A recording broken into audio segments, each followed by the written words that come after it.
Worthy ones, is imposter syndrome getting the best of you? It's something that you really want to do, and you know you have the credibility to do it.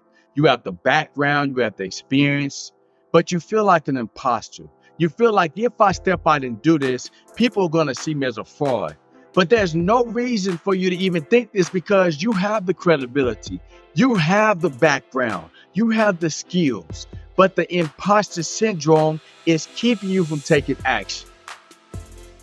And that's why I want to talk to you today about how to beat your imposter syndrome so you can realize that great vision inside of you. What's up, it's Gene, this word to be great. And I'm here to help you build your self-discipline so you can achieve your greatness. Imposter syndrome keeps many of us from going after our dreams because we doubt ourselves. We're filled with fear and anxiety that if we step out for the thing we know we have the credibility to do, we're going to fail. You see, imposter syndrome kept me from going after my dream of being a speaker or being an author because I had this imposter feeling inside of me that I was a fraud, that even though the group of individuals that I really want to help in my life, I couldn't do it because I did not have the credibility, even though it was obvious I did.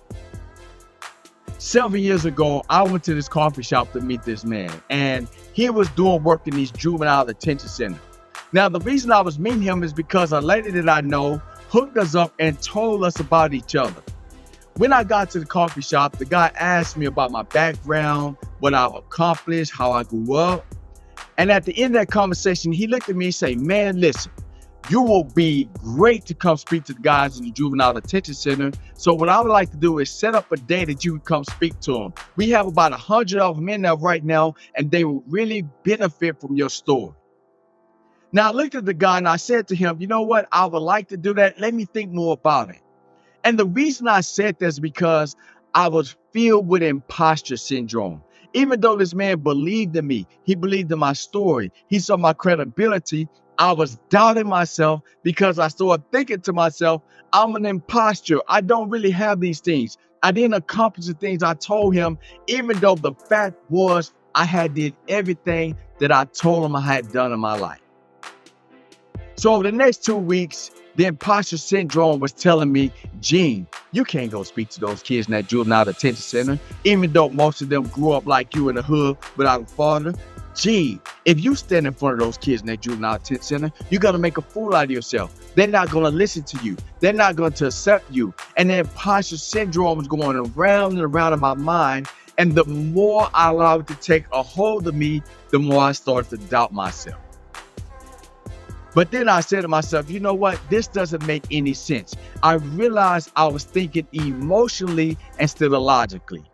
I say, "Gee, that man invited you to go to the juvenile detention center because most of those guys in there grew up in the hood just like you. They grew up without a father. You grew up without a father. You grew up in the hood. And despite that, you went and got a master's degree. You have written books. You have spoken in front of audiences. You have your own business. You have been massively successful despite growing up in a very poor and violent environment."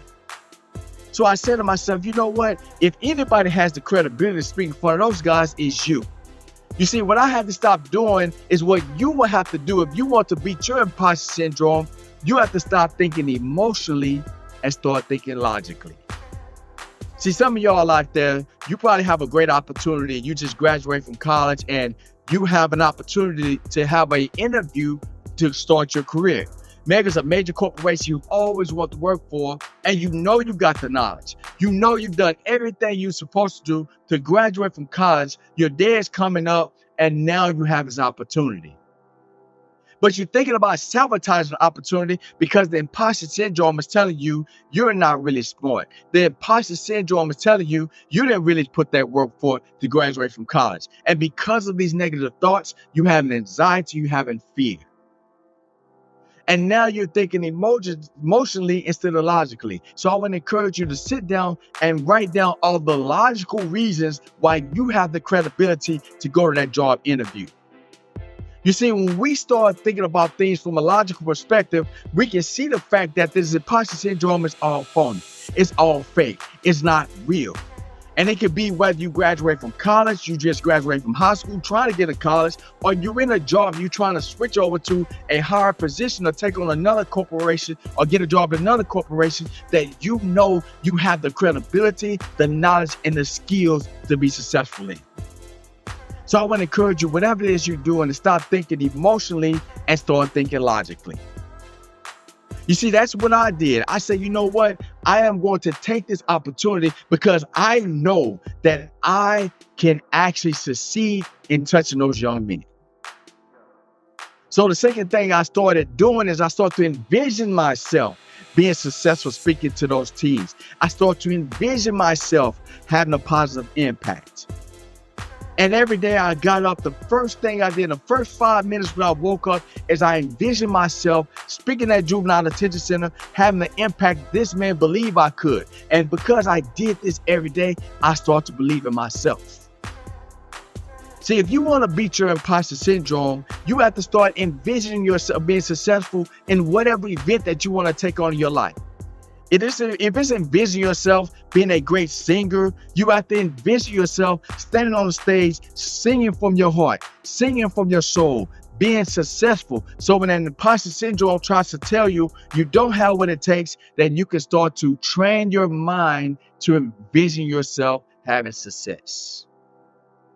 So that's what I did. I envisioned myself every day. I said, you know what? I can speak, I can inspire, I can do everything on that stage to be able to help and spark change in those young men's lives. So the third thing we must do if we want to beat our imposter syndrome is we have to feel the fear that the imposter syndrome has resulted in our life and commit to taking action anyway. You see, I had a lot of fear about speaking at Juvenile Detention Center. I had a lot of fear because the imposter syndrome kept telling me I didn't have a credibility and I will not be able to connect with those young guys. But despite that fear, I called that man. I said, you know what? I am going to do that event. And on the day of the event, I got up there and I spoke because I knew I had a commitment. I knew I told myself I was going to take action. And because of that, it was massively successful. That one event went from me spending almost 2 years in that Juvenile Detention Center, adding value to those young men's lives.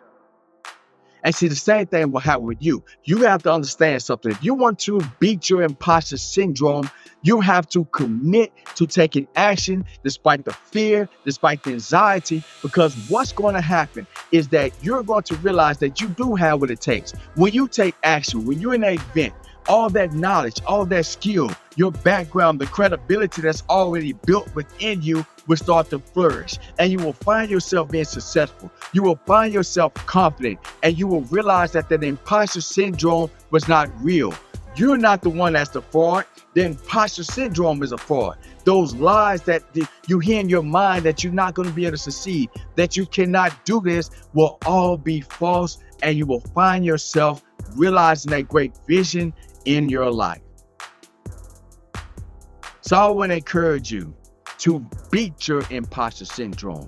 Stand up to it. Stop thinking emotionally and start thinking logically. Start envisioning yourself being successful and commit yourself to taking action no matter what.